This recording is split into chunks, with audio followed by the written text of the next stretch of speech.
Good evening, folks. Like the lighting. Ooh, spooky. I've dimmed the lights. Dimmed the lights and got myself a whiskey. And my Suspiria t-shirt on. The original classic Suspiria. Not this highfalutin arty-farty remake, of course. Still haven't seen it yet, but hey, you know. Looking forward to it, though. Gonna talk about Mandy. You seen Mandy yet? Mandy is this big, whoa, roller coaster ride of visceral velocity with madcap zany Nicolas Cage at his most OTT. There's a phantasmagoria of whiplash, violence, chaotic craziness, and just pure entrancing, hypnotic death rush cultism. It's got everything. It's got chainsaws and motorbikes and God, you name it. It's a kind of crazy revenge drama, but with strong horror overtones. Nicolas Cage plays this logging guy, up in the Northwest Pacific, whatever. Big mountains, trees everywhere, chainsaws, logging, But he's living with this spiritualistic sort of girlfriend called Mandy. And the two of them have this sort of hedonistic lifestyle. Once he's finished working, he goes back to their luxurious cabin in the woods. Don't get a cabin in the woods. Bad things tend to happen, don't they? And they have this idyllic lifestyle. She paints those pictures. They look at the stars. They look at nature. And they have a bit of a laugh together. They are a strong item. But into this mix is going to come Jeremiah Sand, who is this crazy cult leader, this wacky sort of entourage he's got around him, his family, brother so-and-so, sister so-and-so, and all this. And they're riding around the backwoods in their camper van. And, they've got crazy ideas. Jeremiah, played by Linus Roache, who was last seen in Vikings.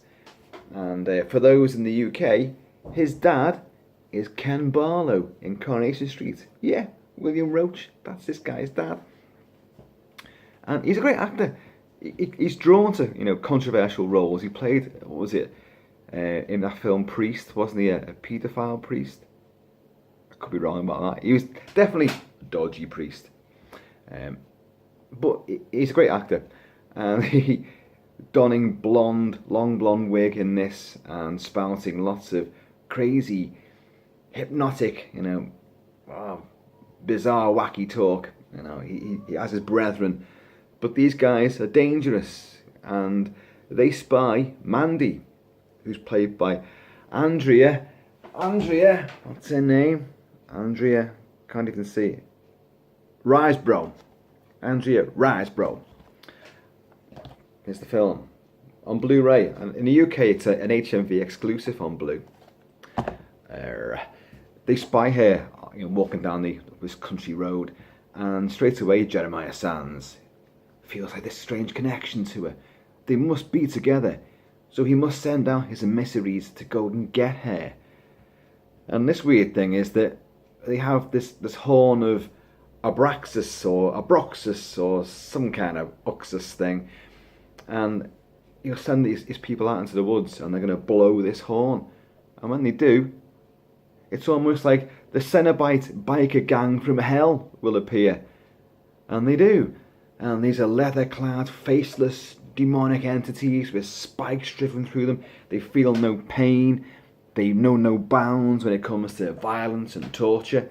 And they've become legend, apparently, as Nicolas Cage will come to find out. Anyway, home invasion style. And Jeremiah Sands tries to seduce Mandy whilst poor Nick Cage is chained up outside with barbed wire. And she laughs at his tackle because he gets his tackle out. And she just laughs. And sadly, that is going to result in a very nasty death for her. There's no spoiler there, because the whole point of the movie is that they're going to kill Mandy, and leave Red, Nicolas Cage, for dead. But he's going to come back, and he's going to hunt them down, and he's going to take these people out, as well as this demonic biker gang who seem to be lurking in the twilight nether regions of, between heaven and hell and earth and the cosmos. And yeah, so the first hour is mainly Mandy's film, with a bit of, the lovey-dovey stuff with Nick, and then the bad stuff happens. But the second hour, Nick Cage is gonna go to his own forge, and he's gonna make this incredible double-headed axe thing, which is just like forged in fire, but it's like almost like, something out of Lord of the Rings that he creates. And he's then gonna go on a rampage. And you've got Bill Duke, remember him from Predator and Commando? And he's living in a cabin in the woods as well. So Nick Cage goes out there, and because apparently his old crossbow has been kept there. Red seems to have a bit of a backstory here, and you don't really get to find out what it is. Was he a bad lad? He certainly got some kind of skills when it comes down to it. When his balls are in a vice, this guy can fight back with quite some fury and venom. He's quite cunning. He tracks these bastards down pretty quickly. And but yeah, Bill Duke is the one that gives him these I think they're called the Skull Gang or something, the Black Skulls. These demonic creatures. The Black Skulls. Yeah, I've heard telling the CB of these people. Wherever they go, it's people are found gutted on the highway. Bodies are dumped on people's doorsteps. And they just disappear into the night. You never see them during the day. And so you got this crazy. You've got these demonic biker things. You've got this crazy style cult. The film's set in 1983, although I don't know why that makes any kind of difference. But maybe cults were more prevalent in the States during this time. Incidentally, it's not filmed in the States. It's filmed in Belgium, because Belgium has massive forests and mountains. Well, apparently it actually does, because that's why they filmed it there. They found these locations which look just like, the mountains of Pacific Northwest and all that. So, the scenery is fantastic. The film is an exhilarating tour de force of just the most blood-curdling mindfuckery you could ever imagine. It is a phantasmagoric explosion into pure, bewitching, hypnotic trance death rush mayhem. It's even got animation in it, as Nick Cage begins to remember and think back about his, about Mandy. It'll be a sort of a heavy metal style cartoon animation thing will take place, and it's wacky and out there. And whilst watching it, I was initially bored, because the first hour seems to stretch on. Although the performances are great, but the camera, it's Panos Cosmatos is the guy who directed this and wrote it. And, he's got some arty-farty pretensions of his own. Now, that's not necessarily a bad thing, but he lingers on shots. He has his own frame of reference, which we're not going to be privy to. And then he's going to unleash Nick Cage at his most OTT. You're going to see him drenched in gore and gurning with the most mad, zany faces, wide-eyed and just staring and laughing. It's Nick Cage on absolute super, killer steroids. This guy is really coked up to the titties and giving it his all. So the second hour, the first hour bores, second hour kicks in, and initially during the second hour, I'm still not satisfied with his actual vengeance spree, because just when you think it's going to get really exciting, it'll do a little detour and it'll go into some more surreal, psychedelic, hogwash.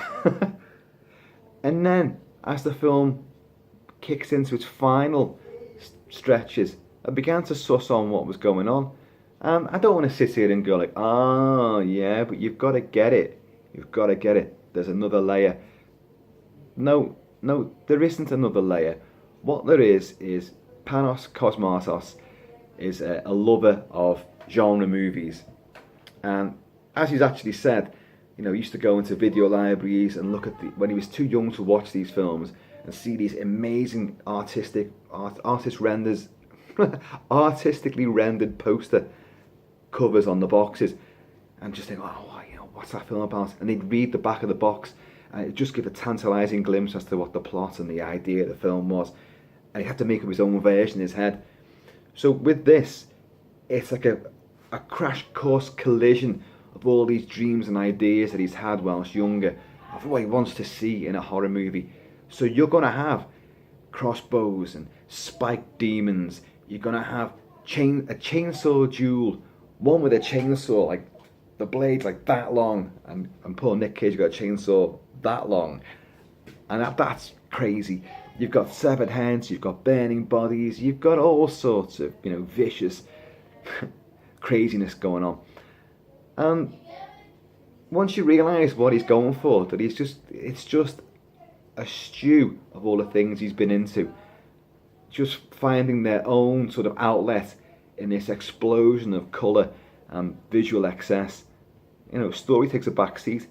I mean, he's quite open about that. The story, you know, it doesn't have to. Don't pin too much on the story. You don't need to.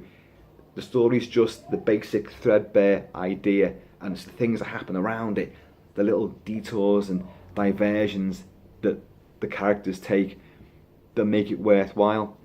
And even when the final credits rolled and I was sitting there thinking, did I like that or not? I don't know. These aren't the reactions I'm having, aren't the reactions I expected, nor are they the ones I wanted. And then when I finished playing it and I switched the off button, I sat and thought about it for a bit, and I thought, you know what, I'm going to watch that again, because I think I did like it. I think I did enjoy it.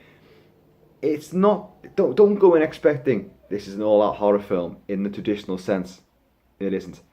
You've got elements of Mad Max, you've got the occult, you've got crazy gurus, you've got the whole revenge, you know, drama genre is in there.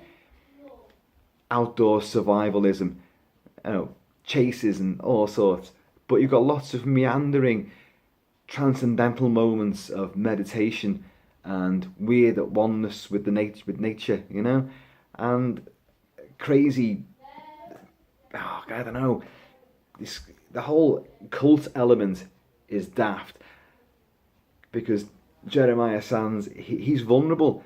You know, he comes across in the visions of himself as, I am doing God's work. I have been to the lowest levels of the abyss. I have suffered every pain, and I now own everything. It's all mine. God told me it was mine, so I must go out there and take what's mine. And he has these devout acolytes around him. But in a clever little twist, there's lots of scenes where everyone's eyes seem to look like those of Jeremiah Sands. Linus Roache has a very sort of distinctive face. And Andrea Riseborough, who plays Mandy, in a great sequence where, well, it's their face-off basically, and the faces kind of morph into each other's face, but they both have the same eyes anyway. So it's almost like Cosmatos has cast this film with people who look like Linus Roache, and that's kind of crazy in its own right. This film is also produced by Elijah Wood, you know, Frodo. Now I find it very amusing that Elijah, ever since he made The Lord of the Rings, has done his utmost to try to get away from Middle Earth and not be anything as family friendly and as, you know, I'm just a nice little hobbit. He's done some outrageous shit. You know, what was he? He was a bloody football hooligan in Green Street. He was the maniac in the fantastic remake of Bill Lustig's notorious video nasty, the original 1980 Maniac. And he was great in that, and it's chilling. And of course, he was that horrible yellow pedo slimeball thing in Sin City. So he's totally wacky. Look, I may be Elijah Wood, I may only be 3 feet tall, but I'm a badass psychopath as well. You know, you can't trust me. So it's not surprising that he's got his hands in this particular pie. So, Mandy, Nick Cage. Nick Cage. I do like the guy. It's easy to go, oh, he's a hack. You know, for every one film where he's fantastic in it, you know, there's another 20 just straight to video fodder where he's just he's just pantomime idiocy, way OTT, and you know, yeah, I can't deny that, but he has got something, you know, and I was gripped. His crazy vengeance spree. You can't take your eyes off the screen when he's going for it with chainsaws, and he's on one of these. I don't know what you call them. It's one of them three-wheeled buggy type things, and he's bombing it down these, you know, these country roads, massive pine trees either side of him. He's got the lights on. He's got a chainsaw and his fucking axe strapped to his back, and he's bombing along these roads, trying to find these bastards. And visually, you know, he cuts a really incredible image because he's not exactly worked out for this role. Pot belly on him. In one sequence, you're going to see him all cuts and bruises, and he's just in his undies and a t-shirt. And he's putting vodka in all his wounds, and then he'll just scream and scream and scream and scream, and then scream some more to get it in a rage out. It's just, you're like, oh God. Yep, that's Nicolas Cage, doing what he does normally. But, you know, see, I'm grinning now because I'm looking back on it and I'm thinking, it's so bizarrely, you know, ridiculous that it's almost genius. And on the box, there's 1,000,001 bloody critical praises for it, like, you know, these taglines and blurb from a lot of leading, you know, press and, you know, film critics. So it seems to have, you know, a fair bit of, you know, kudos behind it. People do like it. And I think Kilt-Man is going to sign up as well and say, yeah, I'm going to give it a thumbs up. I haven't given too much away, I don't think. No, I don't think so. It's just a revenge drama. And then some. Boy, and then some. So, Mandy, go on, get yourselves, you know, a trunk full of Mandy's mayhem. So there you go. That was a quick review. You guys, take it easy. Watch out for chainsaws. Watch out for Cenobites on motorbikes. And I'll see you next time. Until then, Kilt-Man signing off. Later!